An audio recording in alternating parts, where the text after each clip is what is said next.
Valentine day कुनै खुसी मनाउने दिन होइन, यो एउटा हत्याको घटनाबाट सुरु भएको थियो र मानिसहरूको भावनासँग खेलेर भ्यालेन्टाइन डेलाई व्यापारको माध्यम बनाइयो। सेन्ट भ्यालेन्टाइन नाम गरेका धर्मगुरुको टाउको काटेर हत्या गरिएको दिन फेब्रुअरी 14 लाई प्रेम दिवस भनेर मनाइरहेका छौँ हामी। आजभन्दा करिब 1500 वर्ष अगाडि रोमन साम्राज्यमा सेन्ट भ्यालेन्टाइन नाम गरेका एक धर्मगुरु थिए।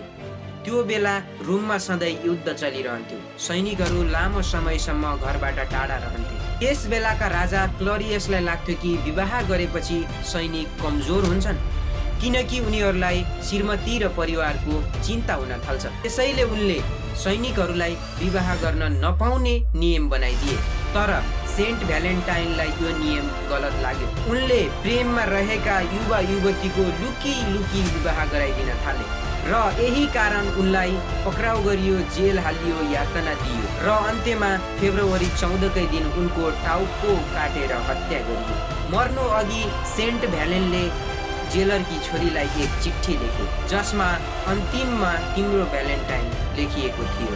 मानिसहरू उनको समाधिमा गएर फूल चढाउँथे, सम्झना गर्थे। त्यो बेला न चकलेट, न कार, न टेडी। समय बित्दै गयो र मानिसहरू प्रेम पत्र लेख्न थाले। सैनिकहरू युद्धबाट फर्किँदा हातले लेखेको चिठी दिन्थे। भावना साँचो थियो, सत्य थियो। तर जब उद्योग र बजार बढ्दै गयो तब केही मानिसहरूले एउटा कुरा सोचे, मानिसहरूको भावना प्रयोग गरेर पैसा कमाउन सकिन्छ। यहीबाट भ्यालेन्टाइन डे एउटा व्यापारमा बदलिन थाल्यो। सन् 1997 मा प्रेमका शब्द लेखिएको एउटा किताब छापियो। पछि तिनी शब्दहरू कार्डमा लेखिन थाल्यो। यदि तिमी साँचो प्रेम गर्छौ भने कार्ड दिनै पर्छ भन्ने सोच फैलाइयो। त्यसपछि चकलेट कम्पनीहरू आए। क्याडबरीले पहिलो पटक भ्यालेन्टाइन डे नामक चकलेट निकाल्यो। अब त प्रेमसँगै चकलेट पनि जोडियो। त्यसपछि फुल, व्यापारी, होटेल सब जोडिए। यसलाई नै आज हामी भावनामा खेलेर व्यापार गर्ने भन्छौँ। मानिसलाई यस्तो महसुस गराइन्छ, यदि तिमीले फेब्रुअरी 14 मा उपहार दिएनौ भने तिमीले प्रेम नै गरेनौ। त्यही डर र दबावले मानिस खर्च गर्न बाध्य हुन्छन्। आज भ्यालेन्टाइन डे को नाममा अरबौं रुपियाँको कारोबार हुन्छ। करोडौं गुलाबका पत्रहरू एक दिनको लागि उमारिन्छ। तर यसमा रोचक कुरा के छ भने धेरै पाएको कुरा मन पराउँदैनन्, तर पनि किनिन्छ, किनकि दिनै पर्छ भन्ने डर हुन्छ। नेपालमा पनि यस्तै भइरहेको छ। पहिले हाम्रो समाजमा भ्यालेन्टाइन डे थिएन। टिभी, फिल्म र सामाजिक सञ्जालले यो यहाँ पनि फैलियो। विद्यालयका विद्यार्थीहरू यसको प्रभावमा धेरै छन्। क्याफे, पार्क, होटलहरू फेब्रुअरी 14 मा भरिन्छन्। भारतबाट लाखौं रुपियाँको फुलहरू नेपाल भित्राइन्छ। पैसा तिरेर सबै प्रेमका नाममा हुन्छन्, तर फाइदा कोही अरूलाई हुन्छ, व्यापारीलाई। यसको अर्को नराम्रो पक्ष पनि छ।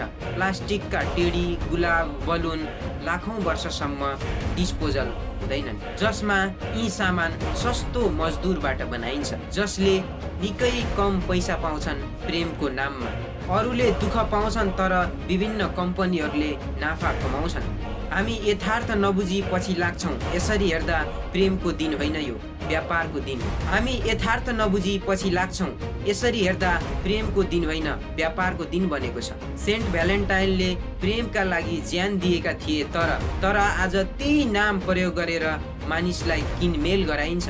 आज तपाईँ प्रेम प्रेमिकाको लागि भनेर फुल, चकलेट, टेडी किनिरहनु भएको छ। एक पटक सोच्नुहोस्, के साँच्चै प्रेम देखाउन यही दिन यही उपहार चाहिन्छ र?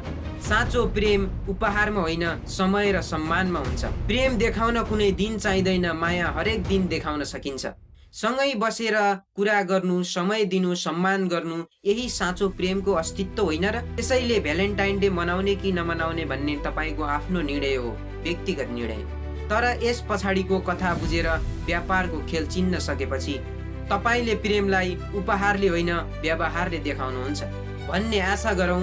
प्रेम बजारको कुरा होइन, मनको कुरा हो। Happy Valentine day.